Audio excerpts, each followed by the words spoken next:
এমন একটা পরিস্থিতি বর্তমানে আমরা পরিস্থিতির সম্মুখীন, আমাদের এখানে দুইটা জিনিস অনেক বেড়ে যাচ্ছে, একটা এফরাত, একটা তফরিত। এফরাত মানে আমাকে আপনি দিবেন আধা কেজি, ডেলে দিছেন 1.5 কেজি। কয় কেজি? 1.5 কেজি। মানে আমি হচ্ছি বক্তা, আপনি আমাকে মুফতি বলছেন, মুহাদ্দিস বলছেন, আন্তর্জাতিক বলছেন, আরো কি কি বলছেন, বলতে বলতে আধা কেজি ওজন ডেলে দিছেন 2.5 কেজি। আধা কেজি ওজনে যখন 2.5 কেজি দিবেন, এটার মাধ্যমে এফরাত হয়। এফরাত হলে দ্বীনের মধ্যে গুলুফ এবং বেদাত ঢুকে। কি ঢুকে? বেদাত। এফরাত মানি যার যতটুকুন প্রযোজ্য, যেখানে যতটুকুন জিনিস রাখা দরকার তার চেয়ে যখন বেশি রাখবেন তাহলে এফরাত হবে। এফরাত হলে বেদাত ঢুকবে, গুলুফ ঢুকবে। আহলে বাইত রাসূলের মহব্বত আমাদের ঈমান, তার মানে সেই কারণে আমি সাহাবায়ে কেরামের সমালোচনা করতে পারবো। আপনি যদি আহলে বাইত রাসূলের নাম দিয়ে সাহাবায়ে কেরামের সমালোচনা করেন তাহলে আপনি এফরাত করেছেন।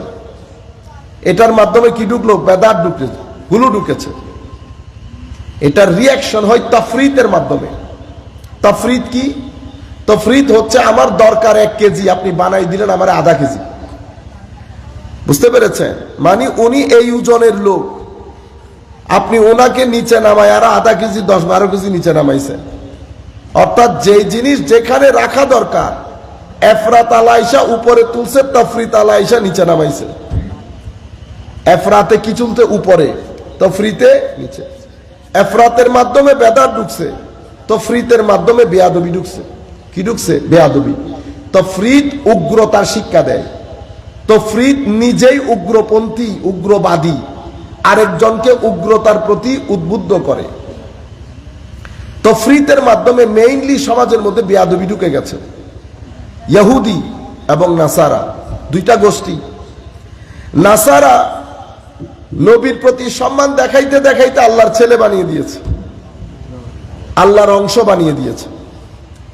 এটা এফরাত করেছে, ধর্মের মধ্যে বেদাত ঢুকছে। এটার রিয়াকশন স্বরূপ ইহুদিরা এসে ওনারা যে সম্মান উপরে তুলে দিছে, আর ইনারা আইসা নিচে টেনে নবীদের সাথে বেয়াদবি করে নবীদেরকে হত্যা করেছে। তাইলে এটার মাধ্যমে বেয়াদবি ঢুকেছে। আমরা যেতে হবে এবং আমাদের জন্য যেটা এক্সপেক্টেড, যেখানে আমাদের থাকা দরকার, সেটার নাম এতেদাল। এতেদাল, এতেদাল মানে আমি এদিকেও আসবো না, এদিকেও আসবো না, আমি মধ্যম পন্থা অবলম্বন করব। কেন? কারণ আমাদেরকে আল্লাহ যেভাবে বানিয়েছেন, আমরা যদি মধ্যমপন্থী না হই, যদি এই পাশে আসি তাইলে হয়ে যাব ফেরেশতা, যদি আর একটু নিচের দিকে আসি হয়ে যাব শয়তান, একটু উপর নিচ করলে হাইওয়ান। কিন্তু আমি হলাম ইনসান। আমি কি? ইনসান। ইনসান। আমাদের এখানে বেশ কিছু জিনিস নিয়ে অনেক ভুল বুঝাবুঝি হয়। যেমন আমাদের এখানে একটা কথা আমরা বলি, আমাদের মা বাবারা বলেন, যার কারণে আমরা গ্রাম ছেড়ে শহরে চলে যাই ছেলে মানুষ করার জন্য। কি করার জন্য? ছেলেকে মানুষ করার জন্য গ্রাম থেকে শহরে নিয়ে যাওয়ার আগে আপনি বাসায় বসে মানুষের সংজ্ঞা নির্ধারণ করেন, মানুষ বলে কাকে।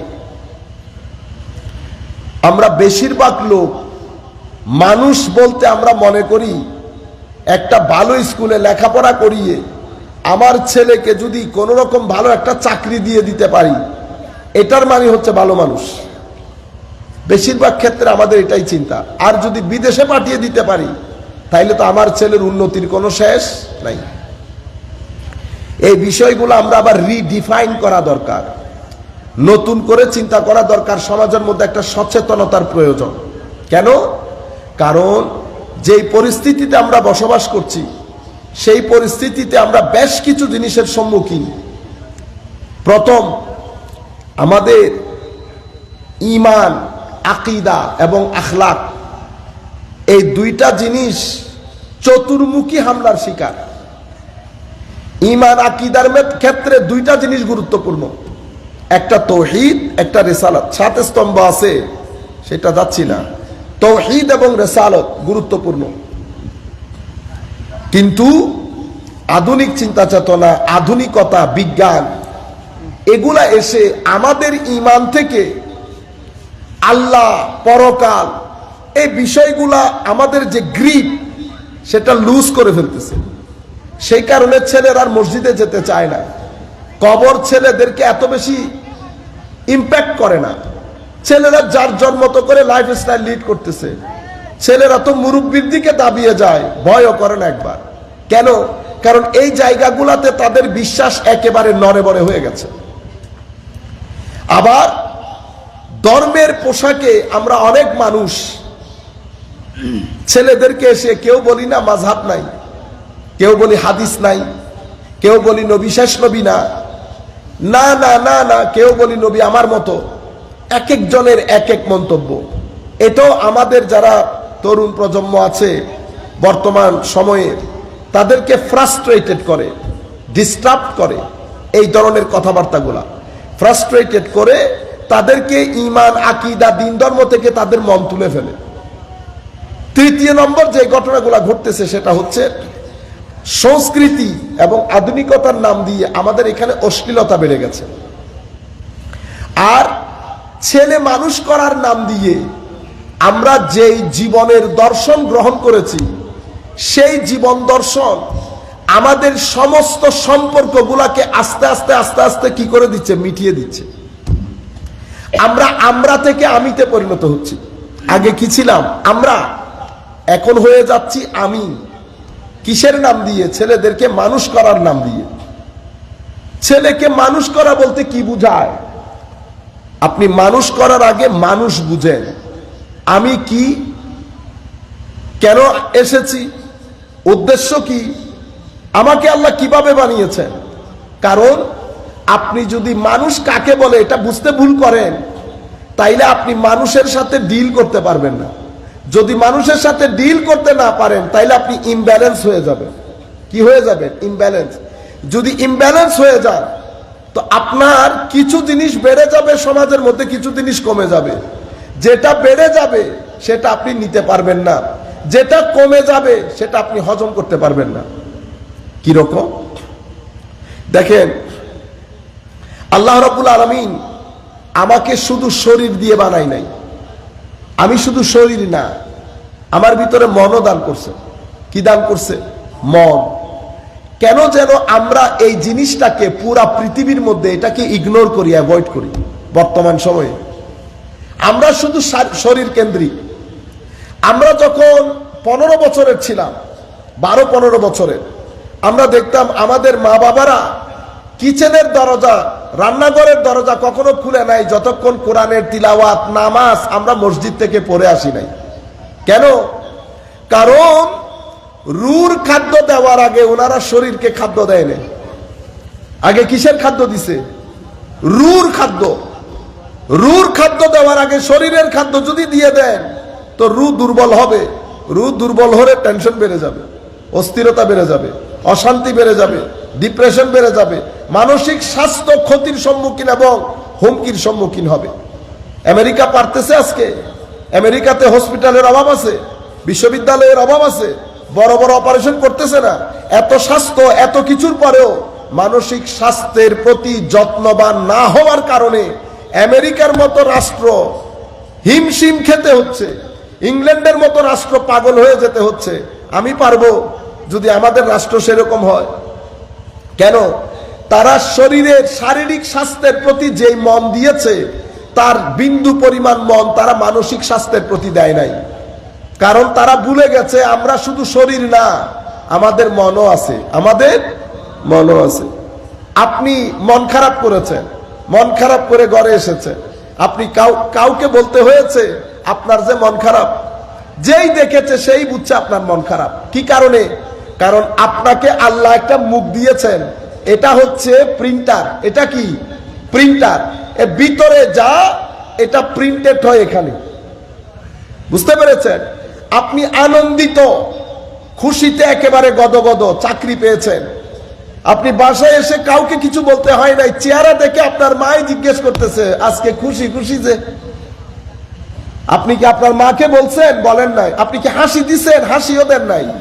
আপনার চেহারার বালখিল্যতা, খিলখিল করছে আপনার চেহারা। কেন? কারণ এটা হচ্ছে স্ক্রিনিং পয়েন্ট, এটাকে বলে আয়না। এটাকে কি বলে? আয়না। কিসের আয়না? মনের আয়না, শরীরের আয়না না, মনের আয়না। তো মনের ভিতরে যা আসে আয়নার মধ্যে তা দেখা যায়, আয়নার মধ্যে তা দেখা যায়। মনের মধ্যে যদি হিংসা থাকে, আয়নার মধ্যে হিংসা ফুটে উঠে, কথায় বার্তায় চাল চলনে। আপনি কখনো আপনার হিংসা লুকাতে পারবেন না।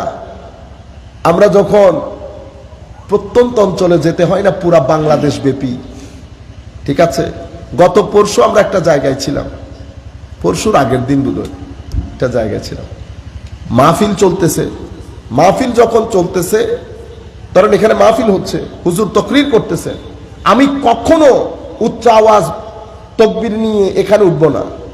আমি বলবো চুপচাপ উঠে বসে যান, যেন তাকরীরের মধ্যে ব্যাঘাত না ঘটে। সেটা ছোটই তাকরীর করুক আর বড় তাকরীর করুক। তো এক ভদ্রলোক আসতেছেন, উনি দেখতেছেন এখানে সিরিয়াস টক হচ্ছে, কথাবার্তা হচ্ছে। উনি নেড়ে দূরে, কারণ দুনিয়াকে দেখাইতে হবে না আমি উপজেলা চেয়ারম্যান। আসছে এখানে দাঁড়াইয়া হ্যান্ডশেক করতেছে, আমি উপজেলা চেয়ারম্যান। আমি বলতেছি আপনার আশার ডগে আমি বুঝছি আপনি উপজেলা চেয়ারম্যান। আপনি আপনার আশার ডগে বুঝছি। এখন ডগ তো সে বুঝে না, এটা সিটিংয়ে ভাষা। তবে সে বুঝছে যে আমি অসম্ভব মাইন্ড করছি এটা। ইভেন আপনি সিম্পল সামান্য টাকা, তাও একটা কিছুদিন আগে আমাদের একজন, ওদের ছোট ভাই আশেপাশে বসতো না কোনোদিন, যে একটু টাকা পয়সা হয়েছে। কতক্ষণ পরে, আমি মাথায়ও নাই, সেই যে চেয়ারে বসে লম্বা টাইম, পা এক জায়গায় সে এক জায়গায়, হঠাৎ করে আমি দেখলাম যে কিরে কি ঘটনা। পরে শুধু ওর কানে কানে বলছি, ব্যাংকে কি টাকা বেশি হয়ে গেছে? আপনারা বুঝতে পারতেছেন অহংকার ভিতরে যখন এগুলা বাসা বাঁধে, তো এটা আপনার এটা দিয়ে ফুটে উঠবে, এটা দিয়ে ফুটে উঠবে। এটাকে বলে আয়না। তো আপনার ভিতরে সুখ থাকলেও আয়নাতে ফুটে উঠে, দুঃখ থাকলেও আয়নাতে ফুটে উঠে। এখানে মারাও শুনতেছেন নিশ্চয়ই। আল্লাহর ওয়াস্তে সন্তানের মানসিক স্বাস্থ্যের যত্ন নেন। মানসিক স্বাস্থ্যের যত্ন না নিয়ে আমেরিকা যে দুর্ঘটনায় পড়ে গেছে, ওই দুর্ঘটনায় যেন বাংলাদেশ না পড়ে। কারণ বাংলাদেশ অত টাকা খরচ করতে পারবে না।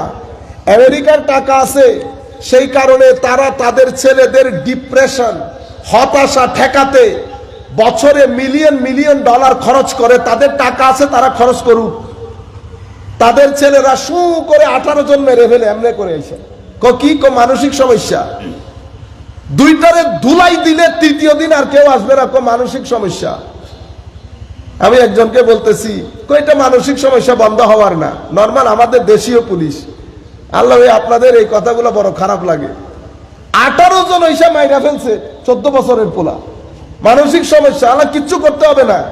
আমাদের থানা থেকে সিম্পল একজন হাবিলদার এনে ছাইরা দেন, 1 ঘন্টার ধুলাই করলে বাকি 1 বছর আর কেউ এই কাজ করবে না। আপনারা বুঝতে পেরেছেন? বিচার করার কেউ নাই। যার সন্তান গেছে সে বুঝে কি গেছে। এটা কি একদিনের ঘটনা? একদিনের ঘটনা, এটা প্রত্যেক সপ্তাহ, প্রত্যেক মাসের ঘটনা। আর তারা আমাদেরকে এখানে এসে গণতন্ত্র শিখায়। বুঝতে পেরেছেন? এখানে গায়রতালা লোকও চলে গেছে, ইংরেজি জানা লোকও চলে গেছে। এখন আমাদের এখানে তো সাদা স্কিন দেখলে আর দুনিয়াতে থাকে না। সাদা স্কিন দেখলে সবাই স্যার। আমাদের এখানে একজন বড় লোক গেছে ওখানে ইংল্যান্ডে, তো ঘুরাইতেছি তো স্যার স্যার আল্লাহ ভাই কি শুরু করে দিচ্ছে, গ্যারেজ মিস্ত্রি। এখানে গ্যারেজ আছে, তো গ্যারেজে যারা কাজ করে তারা এই দেশের লোক। আপনি সবাইকে স্যার ডাকতেছেন কেন? এখানে সিস্টেম হচ্ছে নাম ধরে ডাকা। আপনি স্যার ডাকিয়েন না। এখানে যেমন ধরেন আমাদের ওই এখনকার প্রেসিডেন্ট, ঠিক আছে, তো প্রেসিডেন্টকে আপনি মিস্টার প্রেসিডেন্ট বলতে পারেন। মিস্টার প্রাইম মিনিস্টার বলতে পারেন, কিন্তু স্যার না। আমি স্যার বলবো কেন? আপনি আমার পড়াইছেন না। কিন্তু আমাদের হচ্ছে ভীতির মধ্যে পড়ে যায়। আমরা আমাদের ভীতি দুই কারণে। একটা হচ্ছে আমরা অসৎ, কি অসৎ, হাত কোন জায়গায় কত জায়গায় দিয়ে পকেটে ঢুকাইছি এটা তো ও জানে, এই জন্য ইজ্জত বাচ্চা চলে আসি। কিন্তু আমাদের মধ্যে যদি সৎ লোক থাকতো, জানার লোক থাকতো, তাইলে বলে না চিটেঙ্গে ভাষায় বাবা ছোটাই ফেলতু, বাবা ছোটাই ফেলতু। কিন্তু এখানে তারা এসে আমাদেরকে শিখাই চলে যায়। অথচ ওদের দেশের ড্রাগ ডিলিং আমাদের দেশের চেয়ে বেশি, বরং তাদের ড্রাগ ডিলিং এর তুলনায় আমাদের দেশে তা কিছুই না। তাদের রেট অনেক বেশি, ক্রাইম বেশি, ডিভোর্স বেশি, মেন্টাল ইলনেস, মানসিক স্বাস্থ্য আমাদের চেয়ে অনেক খারাপ। তাদের স্বাস্থ্য ব্যবস্থা আমাদের চেয়ে ভালো, কোনো সন্দেহ নাই। আবার আমাদের মানসিক স্বাস্থ্য তাদের চেয়ে অনেক ভালো, এটাতেও কোনো সন্দেহ নাই। আমরা এমনিতে মানুষ, আমাদের যেটা খারাপ সেটা খারাপ, আমি তো মানতেছি আমরা মানুষ খারাপ, আমরা মিথ্যা বলি, আমরা বাচ্চার দুধের মধ্যে মিশাই, আমরা মানুষকে 3 নাম্বার 10 নাম্বার জিনিস খাওয়াই, আমরা লাগাতার মিথ্যা বলতে পারি, লাগাতার প্রতারণা করতে পারি, লাগাতার জুলুম করতে পারি। এটা আমাদের ক্যারেক্টার হয়ে গেছে, কিছু করার নাই, সেই কারণে আমরা ভুগতেছি। কিন্তু আমি আপনাদেরকে বলতেছি, মানসিক স্বাস্থ্য যত্ন না নেওয়ার কারণে আমেরিকা যে দুঃসহ পরিস্থিতিতে, ইংল্যান্ড যে দুঃসহ পরিস্থিতিতে, ইউরোপিয়ান কান্ট্রি যে দুঃসহ পরিস্থিতিতে পড়েছে, সেটাকে আমরা পড়তে চাই? আমরা করতে চাই না ওইটাতে। কিন্তু আমরা আস্তে আস্তে ওইদিকে হাঁটতেছি। যদি আমরা ওইদিকে না হাঁটতাম, গত 6 মাসে বাংলাদেশে ডিভোর্স রেট এভাবে বেড়ে যাওয়ার কোনো কারণ নাই। বাংলাদেশের ছেলে কেমনে সুইসাইড করে? সুইসাইড করার কথা না। আপনি আমাদের দেশের হত্যাগুলা যদি এখন দেখেন, ছেলে বাবাকে এত টুকরা করার কথা ছিল, কেন করছে? কারণ আপনার মানসিক স্বাস্থ্য আস্তে আস্তে, আপনি ইমাম মেনে নিয়েছেন না, ইমাম বার্গার ছাড়া খাইতেছেন না, চিকেন ফ্রাই বাদে খাইতেছেন না, তাদের মতো করে চলতেছেন, কানের ভিতরে কি একটা ঢুকে এমনি এমনি করেন তাদের মতো করে। তো তাদের মতো যদি করেন, ওই তাদের মতো এটা ভোগ করতে হবে। বুঝতে পেরেছেন? আমরা ওই জায়গায় যেতে চাই না। 13 বছরের মেয়ে বাবাকে না জানিয়ে ঘরের বাইরে যাবে, এটা আপনি মেনে নিতে পারবেন? তা আপনি ওই রাস্তায় কেন হাঁটবো? আমি ওই রাস্তায় হাঁটতে চাই না। এখন ওই রাস্তায় হাঁটতে যদি না চাই, তো আমাকে কি করতে হবে? আমাকে আমার ধর্মের দিকে ফেরত আসতে হবে, আমার দ্বীনের দিকে ফেরত আসতে হবে। কেন? কারণ ধর্ম বাদে, রসুল বাদে, আল্লাহ বাদে, কোরআনের তিলাওয়াত বাদে, আল্লাহর জিকির বাদে, নামাজ বাদে, রোজা বাদে, মানুষকে টাকা পয়সা দ্বন্দ্ব দিয়ে সহযোগিতা বাদে, ভদ্রতা বাদ দিয়ে, নম্রতা বাদ দিয়ে, সহনশীলতা বাদ দিয়ে আপনি আপনার মনকে ঠিক রাখতে পারবেন না। মনকে ঠিক রাখতে পারবেন না। আপনি একেবারে টাকা আছে, পয়সা আছে, একটু পাওয়ারও আছে, ধরেন মানুষ একটা থাপ্পড় মারছেন, থাপ্পড় মেরে কি কাজ করছেন? বাসায় চলে গেছেন হুমকি দুমকি দিয়ে। আপনি মনে করছেন আপনি বহুত একেবারে ফাইন কাজ করে ফেলছেন, ঠিক না? আপনি কিচ্ছু করেন নাই। আপনি আপনার মানসিক স্বাস্থ্যের মাথার উপরে ইট দিয়ে বাড়ি মারছেন, ইট দিয়ে বাড়ি মারছেন। আপনি মানসিক স্বাস্থ্য ঠিক রাখতে পারতেন যদি ধৈর্য ধারণ করতেন। সে কারণে আমার আল্লাহ বলতে বলতে আপনাদেরকে শুধু ধৈর্য ধর এত উদ্বুদ্ধ করেছে কোরআন এবং হাদিসের মধ্যে। শেষ পর্যন্ত আমার আল্লাহ বলতেছে, ওরে বেটারে, ধৈর্য ধরলে আমি তোর সাথে থাকবো, ধৈর্য ধরলে আমি তোর সাথে থাকবো। কেন বলছেন আল্লাহ? কারণ ধৈর্যের মাধ্যমে মানসিক স্বাস্থ্য অসম্ভব ভালো থাকে এবং আমার আল্লাহ খুশি হন, রসুলও খুশি হন, কবরের জগৎ আলোকিত হয়। কিসের মাধ্যমে? ধৈর্যের মাধ্যমে। কিন্তু আপনি যদি রিয়াক্ট করে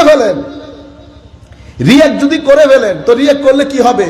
আপনি যেই এনার্জি, নেগেটিভ এনার্জি যেটা ভিতরে ঢুকাইছেন, এটা আপনি যদি এটা নিয়ে অফিসে যান, আপনি অফিসের মধ্যে কতক্ষণ চা আনে যে তার লগে করবেন, কতক্ষণ বসের লগে করবেন, আর যদি বাসায় আসেন তাহলে তো খবর আছে ছেলে মেয়ে। এই যে আপনি রাগটা কন্ট্রোল করতে পারতেছেন না, কেন? কারণ আপনি ওখানে রিয়াকশন করে ফেলছেন। রিয়াকশনের আসরটা, প্রভাবটা পুরা দিন বয়ে বেড়াইতেছে। হায় হায়, ধর্ম এই কারণে বলছে, ইয়া আইয়ুহাল্লাযীনা আমানুসবিরু ওয়া সাবিরু, ধৈর্য ধারণ করতে বলেছে। ধৈর্য ধারণের মধ্যে পুরুষের পৌরুষত্ব ফুটে উঠে ধৈর্য ধারণের মাধ্যমে। কিন্তু আমাদের এখানে এসে গ্রামার উল্টে গেছে। আমাদের এখানে হচ্ছে, যতক্ষণ হয় দেখতেন ওরে ততক্ষণ পর্যন্ত আর অন্তরের মধ্যে শান্তি নেই। আপনার অন্তরে না, শয়তানের অন্তরে শান্তি নাই, আপনারা শয়তানে কনভিন্স করে রয়েছে।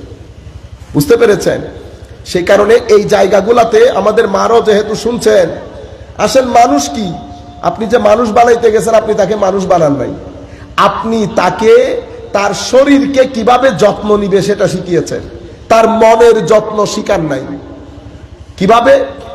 মনে রাখবেন, আমি মানুষ, আল্লাহ আমার মতো করে আরো অনেককে বানিয়েছেন। এখানে ফেরেশতা বানান নাই, বানিয়েছেন কি দিয়ে? নূর দিয়ে। ওখানে কোনো খারাপ কিছু নাই, খায়রি খায়ের, মঙ্গলই মঙ্গল। শয়তান বানিয়েছেন, জিন বানিয়েছেন আগুন দিয়ে। শয়তান, এখন শয়তানও আগুনের, আমার ভিতরে আল্লাহ আগুন দান করছেন। তো আগুন না দিলে, এই যে আমি দেখাইতেছি আগুন, এটা আসছে কোত্থেকে? শয়তান আগুনের, ফেরেশতা নূরের, জীবজন্তু সব পানির, আমি মাটির। কিন্তু আমি শুধু মাটির না, আমার খামিরের ভিতরে আল্লাহ সবকিছু ডালছে। আমার খামির যখন তৈরি করতেছেন, সেখানে পানি লাগছে, মাটি লাগছে, হাওয়া লাগছে, আগুন লাগছে, অতঃপর সেখানে আল্লাহ রাব্বুল আলামিন নূর দান করেছেন। সেই কারণে আমি ফেরেশতার বৈশিষ্ট্য ধারণ করি, কিন্তু আমি নিরেট ফেরেশতা না।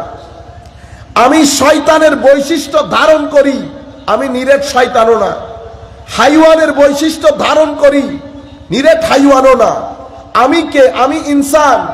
সব কিছুর কম্বিনেশন আমার ভিতরে আছে। এখন আল্লাহ, আমি এখন কি করব? আমার আল্লাহ কি করলেন? হেদায়েতের জন্য কোরআন দিয়েছেন, কোরআনের জন্য তরবিয়ত দিয়েছেন, প্র্যাকটিক্যাল নমুনা। কোরআন তো আমার জন্য, কোরআন একজন পড়ছে তো আমি শুনছি, কিন্তু আমি প্র্যাকটিক্যাল নমুনা দেখতে চাই। যেমন কোরআন বলছে, ওয়ালানাবলুওয়ান্নাকুম বিশাইইম মিনাল খাউফি ওয়াল জুই ওয়া নাকসিম মিনাল আমওয়ালি ওয়াল আনফুসি ওয়াস সামারাত ওয়া বাশশিরিস সাবিরিন। আমি অবশ্যই তোমাদেরকে পরীক্ষা করব, ভীতি দিয়ে, সংশয় দিয়ে, গরিবি দিয়ে, তোমাদের গরিব, তোমাদের কাছের মানুষজনকে মৃত্যু দিয়ে, এই আন্দাজে আন্দাজে আন্দাজে আমি তোমাদেরকে পরীক্ষা করব। সুসংবাদ শুধু ধৈর্যশীলরা পাবে। এটা তো কোরআনের আয়াত, আমি শুনলাম, তো আমার একটু দেখতে ইচ্ছে করে না? আমার দেখতে ইচ্ছে না করলে আমার চোখ তো দেখতে চাচ্ছে, কারণ চোখের কাজ তো দেখা। চোখ বলতেছে, আল্লাহ যদি দেখতে পারতাম আপনি আপনার কোন বান্দাকে এভাবে পরীক্ষা করছেন এবং ধৈর্যশীল হিসেবে তাকে কি সুসংবাদ দিচ্ছেন, আমি যদি একটু দেখতাম। তো আমার কোরআনের প্র্যাকটিক্যাল নমুনা বানানো হয়েছে নবী করিম সাল্লাল্লাহু আলাইহি ওয়াসাল্লামকে। আপনি যদি ওয়ালানাবলুওয়ান্নাকুমের ওই আয়াত দেখেন এবং শিয়াবে আবি তালিবের ওই সময়গুলা চিন্তা করেন, আমার নবী যখন সামাজিক বয়কটের শিকার হয়েছেন, ওইটাও যদি আপনি চিন্তা করেন, আয়াতের পারফেক্ট নমুনা পাবেন আপনি ওখানে। ওয়াবাশশিরিস সাবিরিন সবে মেরাজের মাধ্যমে আপনি পাবেন। ওয়াবাশশিরিস সাবিরিন, ধৈর্য, আমার নবী ধৈর্য ধারণ করেছেন। কিরকম ধৈর্য? পাহাড়ের মতো বিপদ পড়েছে আমার নবীর উপর, আমার নবী টুটা করে নাই। আমাদের কাছেও বিপদ আসবে, বিপদ আসে, বিপদ এসেছে, বিপদ আসবে। মা বোনও শুনতেছেন, আমাদের তরুণ প্রজন্ম শুনতেছেন। মনে রাখবেন, এটা পৃথিবী, এটা গোলাপ ফুলের দেশ না। এখানে ম্যাক্সিমাম লোক আপনাকে খালি গুঁতা দিবে, কেউ শারীরিক গুঁতা দিবে, কেউ মানসিক গুঁতা দেবে। আপনার পকেটের টাকা খেয়ে ফেলতে চাইবে, আপনার জায়গা দখল করতে চাইবে, আপনার অধিকার ছিনিয়ে নিতে চাইবে। এটা দুনিয়া। আপনি কিভাবে ডিল করবেন আপনাকে সেটা জানতে হবে না। আপনি ডিল করবেন ধৈর্যের মাধ্যমে, আপনি ডিল করবেন প্রপার লিগ্যাল ওয়েতে, প্রতিবাদের মাধ্যমে, যেখানে যেটা দরকার হয়। মেইনলি ধৈর্য। এখন আপনি যদি ধৈর্য ধারণ না করে, আপনি যদি হাহুতাশ করেন, আমরা বলি না অনেক সময় পাগল হয়ে যায়, আল্লাহ আমাকে পাইছে, আমি ছাড়া আল্লাহর চোখে আর কেউ পড়লো না। ইন্না লিল্লাহ, কি বললেন এটা? মনে রাখবেন, আপনি যতই দুঃখের মধ্যে পড়েন না কেন, আমার আল্লাহ সব সময় আপনার অতি নিকটে, এটা শুধু মাথায় রাখবেন। এবং আপনি আল্লাহর চোখে চোখে আছেন, এটাও মাথায় রাখবেন। আপনি একবার ডাক দেবেন, 10 বার আল্লাহ আপনার ডাকে সাড়া দেবে। সুতরাং অতি বিপদের মধ্যে আমরা কখনো হতাশ হয়ে যাব না, আমরা কখনো রাস্তাঘাটে বিদ্যুতের মতো দৌড়াদৌড়ি করব না। আমাদের কাছে জায়গা খালি আছে। চতুর্দিক থেকে যখন বিপদ আসে, আমার আল্লাহ বলতেছেন বেটা চতুর্দিক থেকে বিপদ আসছে, তো উপর খালি আছে না উপরে, তো আমরা কি করব? আমার আল্লাহ হাদিসে কুদসির মধ্যে ইরশাদ করছেন তাফাররাগ লিইবাদাতি, তখন আমরা যেন আল্লাহর ইবাদতের প্রতি মনোনিবেশ করি। সবাই যখন ঘুমিয়ে যাবে, যাই নামাজে বসে চোখের পানি ফেলে আল্লাহর দরবারে যদি ফরিয়াদ করেন, আল্লাহ আপনার ভিতরে প্রথমে শান্তি দান করবে, আপনার দুঃখ দূর করবে। দুঃখের পরে ইন্নামা আল উসরে ইউসরা, দুঃখের পরে সুখ যেটা দিবে আপনি দুঃখের কথা ভুলে যাবেন, সেই আন্দাজে আপনার জীবনে বরকত দান করবে।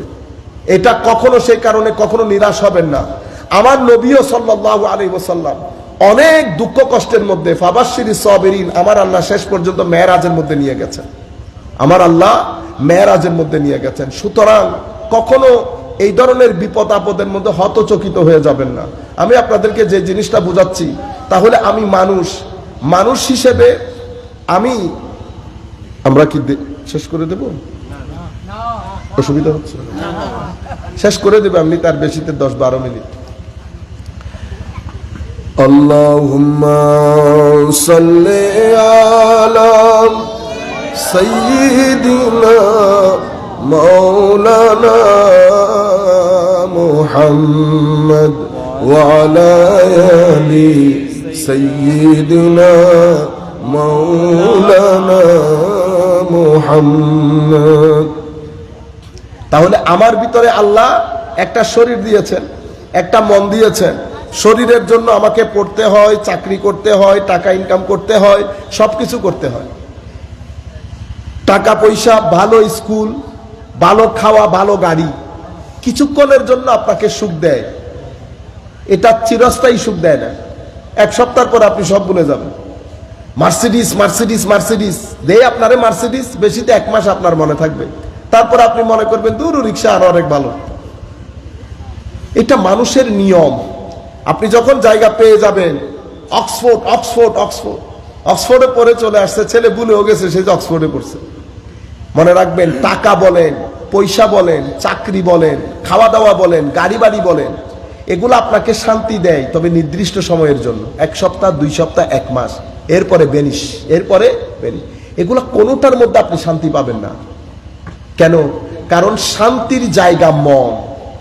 মনের শান্তি, মনের খাদ্য আলাদা, মনের শান্তিও আলাদা। মনের শান্তি কোথায়? মনের শান্তি যদি আপনি চান, এই কয়েকটা কাজ আপনাকে করতে হবে।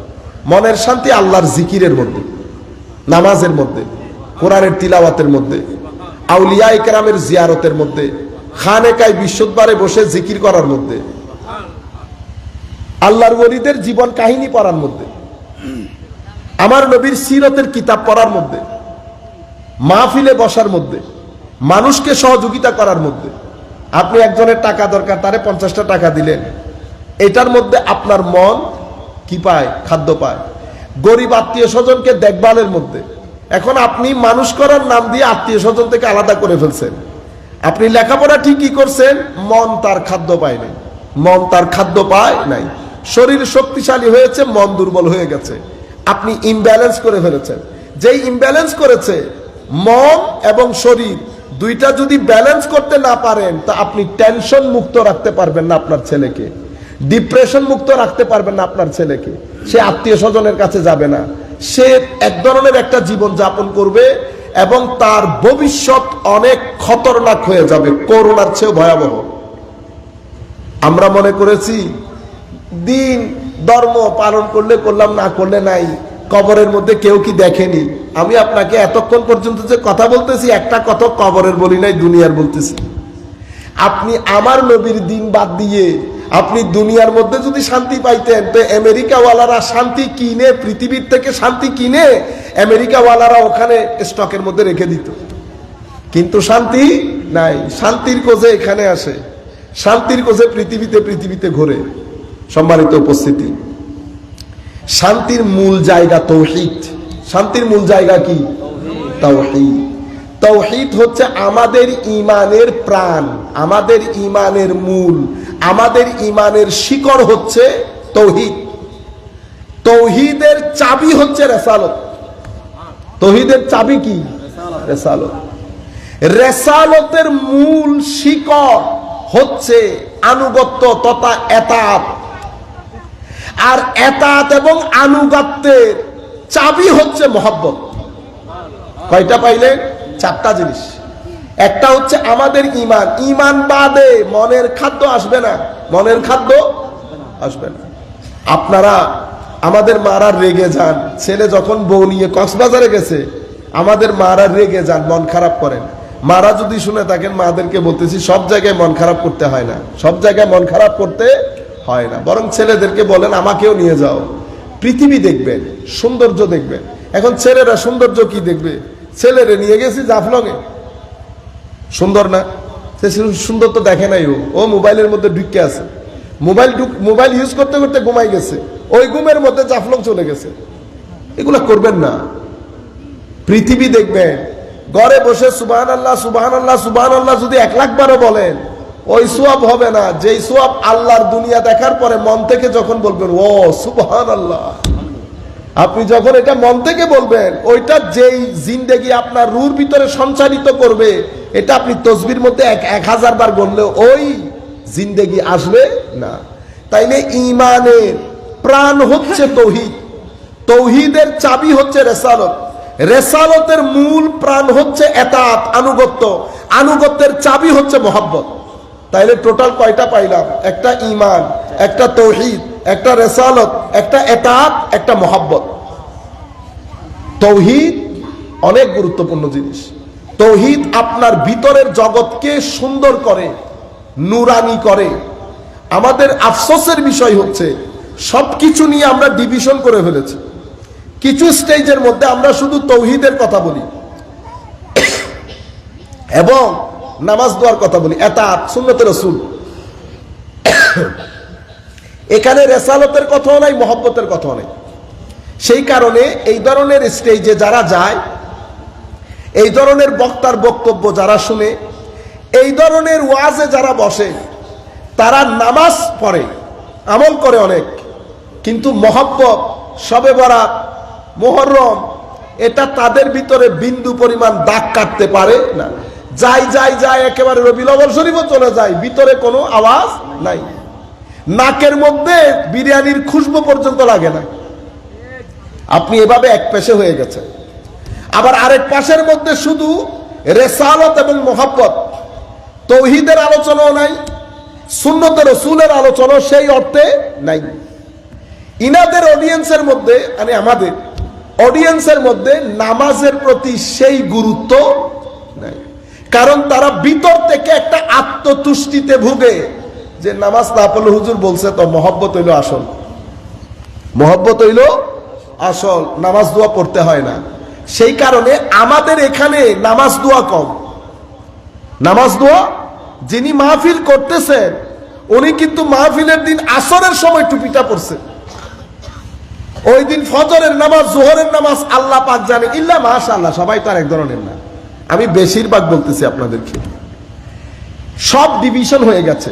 না, ডিভিশন হবে কেন? একসাথে করি। তৌহিদের কথা যিনি বলবেন, উনি রেসালতের কথা বলবেন, যেভাবে আমরা এখন বলতেছি।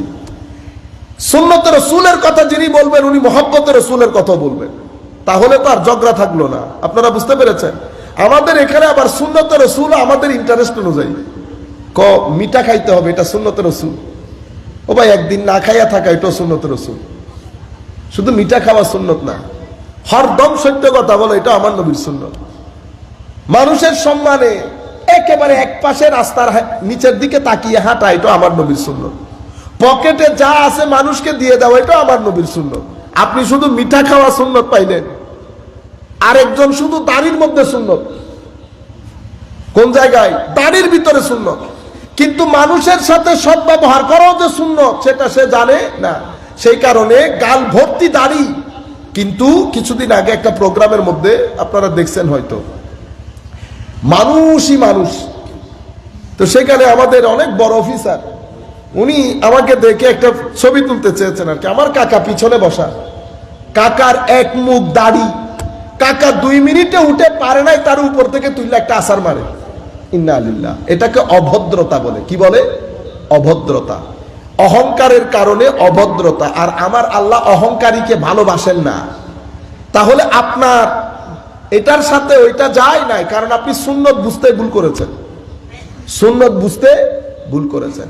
আমাদের এখানে সব আলাদা আলাদা, যার সাথে যেটা চাই সেটাকে সুন্নত বলে চালিয়ে দেয়। সুন্নত একটা কম্প্রিহেন্সিভ জিনিস। একটা মানুষকে প্রকাশ্যে অপ্রকাশ্যে ভিতরে বাহিরে সুন্দর লাগার জন্য যত গুণ আছে সব আমার নবীর সুন্নত, সব আমার নবীর সুন্নত। তাহলে তৌহিদ অতীব গুরুত্বপূর্ণ জিনিস। তৌহিদের নূর আপনার ভিতরের জগৎকে আলোকিত করে, আপনার ভিতরে বেনিয়াজি দান করে, আপনার চরিত্রের মধ্যে অটুট অবিচলতা দান করে, আপনার ভিতরের জগৎ থেকে অন্ধকার এবং কালিমা গুনাহের দূর করে। তৌহিদের সাথে যদি আপনি রপ্ত করতে পারেন তো আপনার রপ্তের জন্য রেসালত লাগবে, আর আপনার যে পঞ্চ ইন্দ্রিয় সেই পঞ্চ ইন্দ্রিয়ের ভালো ব্যবহার লাগবে। আমি এটা গুরুত্বপূর্ণ পয়েন্ট, একটু চেষ্টা করবেন, আমরা শেষের দিকে আর 5 মিনিটের মধ্যে শেষ করে দেব। সম্মানিত উপস্থিতি, এই যে কাতারে ছেলে থাকে, কাতারে ছেলে অ্যাক্সিডেন্ট করছে, মা এখানে কিচেনে রান্নাঘরে কাজ করতেছে, যেই ছেলে সাকারাতুল মউত, মা পাগলের মতো রাস্তায় বেরিয়ে এসেছে দৌড় দিয়ে চিল্লানি দিয়ে, ওই হই হই আমার ছেলের কি হয়ে যাচ্ছে, কেউ আসেনি, কেউ ফোন দেবে, আজীব বিষয় না। তো মা জানলো কেমনি? এটাকে বলে রপ্ত, কানেকশন। মার সাথে মাতৃত্বের সাথে ছেলেত্বের একটা কানেকশন আছে, সেইভাবে আমার সাথে আমার আল্লাহরও একটা কানেকশন আছে, আমার সাথে আমার আল্লাহরও একটা রব আছে।